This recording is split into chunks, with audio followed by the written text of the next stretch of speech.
आपको मिलेगा ऐसा, ये होल्डर कॉमन है सब पेशेंट के लिए। अगर इसमें कुछ ब्लड बीट अगर गलती से लग गया कहीं पे नीडल निकालने के टाइम पे तो कुछ प्रॉब्लम नहीं होगा, इसको आप साफ करके रख सकते हो, फेंक दो, it is hardly of any value, ये वैल्यू इसका बहुत जीरो के बराबर है, ठीक है। It is common for every patient. Okay, ये नीडल है, this is single use, one patient one prick one needle. Okay, इधर सील है, पेशेंट के सामने ही खोलो तो उधर पेशेंट को लगे आपने फ्रेश नीडल खोला है। नहीं ठीक है, प्रोंटो की जरूरत नहीं है, ठीक है। ओके, ये बैक कैप निकाल दिया, इसका पीछे का वाइट कलर का कैप निकाल दिया।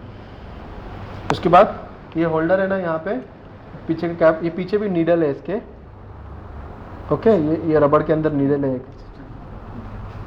फिर ये होल्डर के अंदर इसको स्क्रू कर दिया, इसको स्क्रू कर दिया।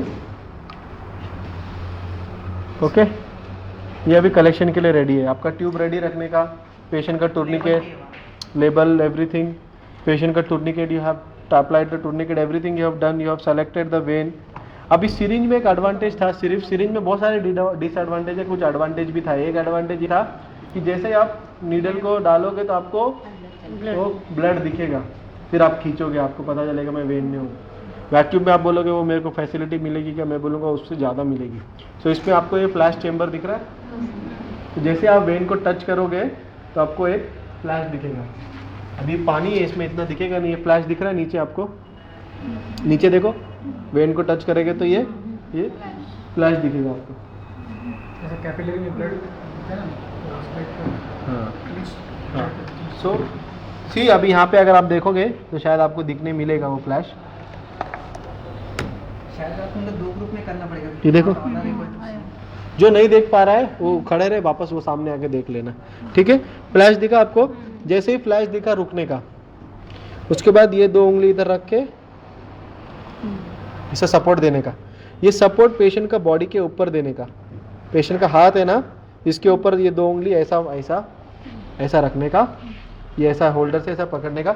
ये मैं क्यों ऐसा रख रहा हूँ, क्योंकि आपने को ट्यूब डालना है, ट्यूब निकालना है, तो उसमें ये हिलना नहीं चाहिए। उसके बाद ट्यूब लिया आपने, लेबल नीचे, तो क्या आपको ब्लड दिखेगा। अब जैसे ये ट्यूब अंदर जाएगा, ये नीडल को प्रिक करेगा, वो पीछे वाली नीडल है ना, उसको प्रिक करेगा। और ट्यूब के अंदर वैक्यूम है, और ट्यूब के ऊपर वॉल्यूम लिखा है, 4 ml इस पर लिखा है, EDTA पे 3 लिखा है, इस पर 2 लिखा है, उतना ही बराबर लेगा वो। अब देखो, इसने ऑटोमेटिकली ब्लड लेना शुरू कर दिया, एक विदिन अ सेकंड ये पूरा भर गया। ये आपने ट्यूब को निकाल दिया, उसके बाद ये निकाल दिया, दूसरा ट्यूब डाला। ट्यूब कैसा डालने का, ऐसा नहीं डालने का, ऐसा पुश करेंगे तो वो नीडल आगे पीछे होएगा, फिर पेशेंट को पेन होएगा।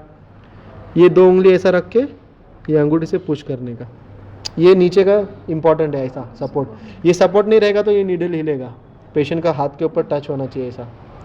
और निकालने के टाइम पे खींचने का नहीं ऐसा, ये उंगली रख के ऐसा खींचेगा तो फिर नीडल बाहर आ जाएगा, तो दूसरा कलेक्शन नहीं कर पाएगा, ठीक है। अब ये दोनों कलेक्शन में देखो, आपको सेम ब्लड दिखेगा, same quantity of blood you will get. Okay, so whenever you draw,